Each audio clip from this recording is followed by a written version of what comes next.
Hey everyone. Anthony Fantano here, internet's busiest music nerd. Hope you're doing well. And here we are with another letter from a fan. A very good question about fame and anonymity over here. And it comes from Shun B. The question goes, "Hi Melon. I just wanted to know what is your opinion on anonymity in the music industry. Do you think that artists like XXXTentacion, Travis Scott, Kurt Cobain, etc. could have made it as far as they did had they left their identities in the dark and only allowed their music to speak for them, like acts such as Daft Punk? And do you think that new artists could become successful in this social media driven age while still keeping their identity anonymous?" Good question, good question, good question. Though I do think you pose a bit of a false comparison here, or maybe that your view of the situation is a little warped because promotion of music and iconography in music is so effective. Let me kind of break this down here. So here's the thing. I don't think it's really about whether or not an artist is anonymous, because I don't truly see Daft Punk or even MF Doom as an example of a truly anonymous artist. I mean, if we do a little bit of internet digging and sleuthing, we can find out and know who they are. We know what they look like, and we know things about them. We know things about them. And on top of it, it's not like we are never seeing them. Sure, they're wearing a mask, but in a way, I feel like what they've done is actually even more attractive than somebody who's just kind of letting their face out there, because the mask is an image. It's a sexy, cool, fun image. It's an icon.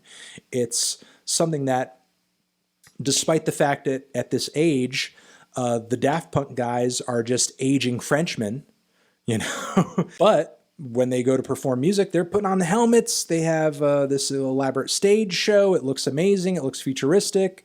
Again, there's a lot of iconography. There's a lot of iconography surrounding all of it. So I wouldn't necessarily see that as a purely anonymous thing. You know, what I see as a purely anonymous thing is you literally have no images of the artist. They don't wear a mask. They're not doing this other fucking thing. You know, it's literally just the music and that's it. You don't know who they are. You don't know their name, no pictures of them. You have no information about them whatsoever.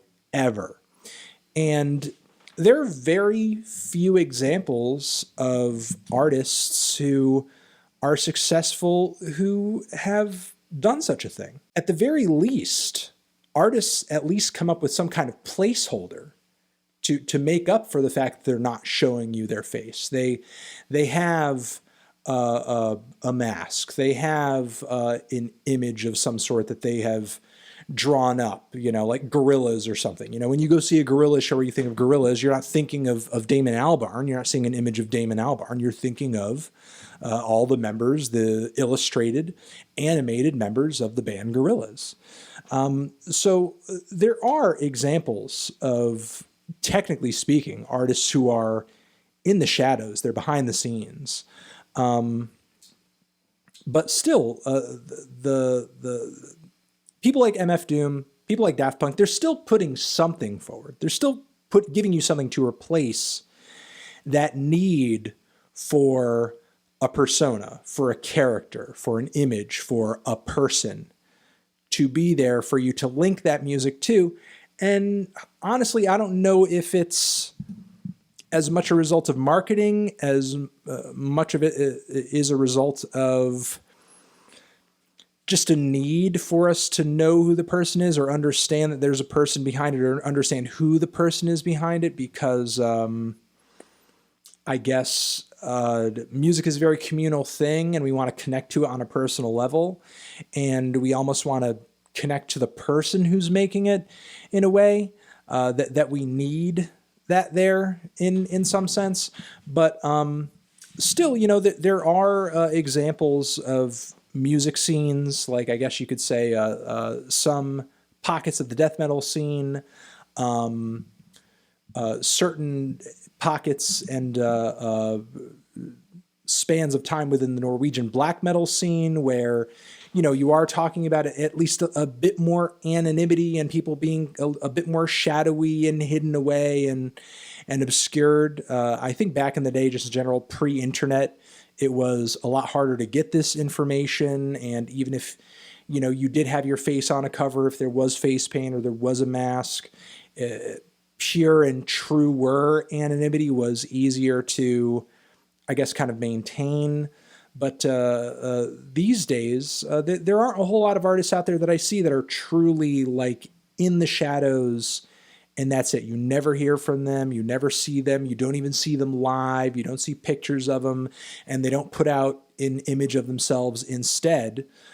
Because again, what I see Daft Punk doing and what I see MF Doom doing, I think that's still, putting a face out there. Maybe not your face, but I still think in a way you're still connecting to the audience in the same way that a Travis Scott or a Kurt Cobain or an XXXTentacion does or did. Because, here's the thing at the end of the day. While X and Travis and Kurt may have their faces out there, and people relate to them, and they relate to the messages in their music, and they may relate to things that they say in interviews. Still, when you're relating to something that X may have said, if you're a big X fan or whatever, really at the end of the day, what you're connecting to is just a conjured image of who that person is in your head. You could listen to every single X song front to back and listen to and read every single interview and vlog that he's ever done. But that does still not give you a front to back understanding of who that person is.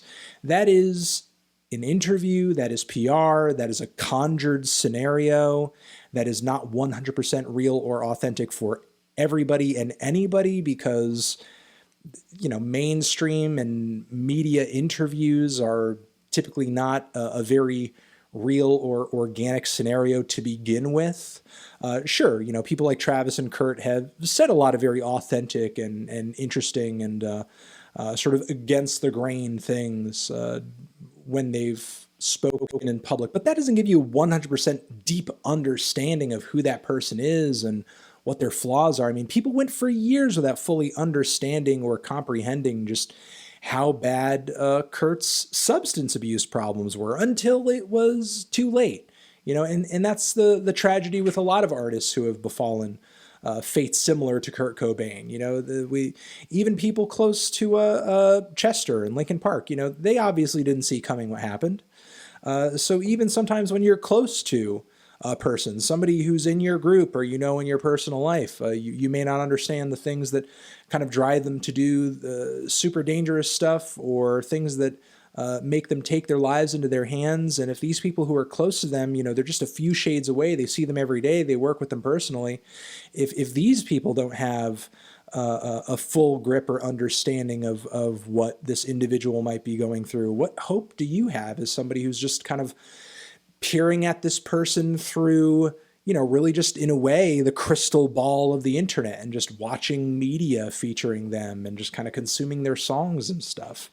So in a way, I still think that X and Travis and Kurt and everybody else who is kind of putting their face out there, who they are. Still, in a way, it's a mask. It's still a mask. That's their popularity persona. That's their music persona. That's the image that they want to put out there in order to get people to get into their music and sort of buy into the image and the aesthetic of it.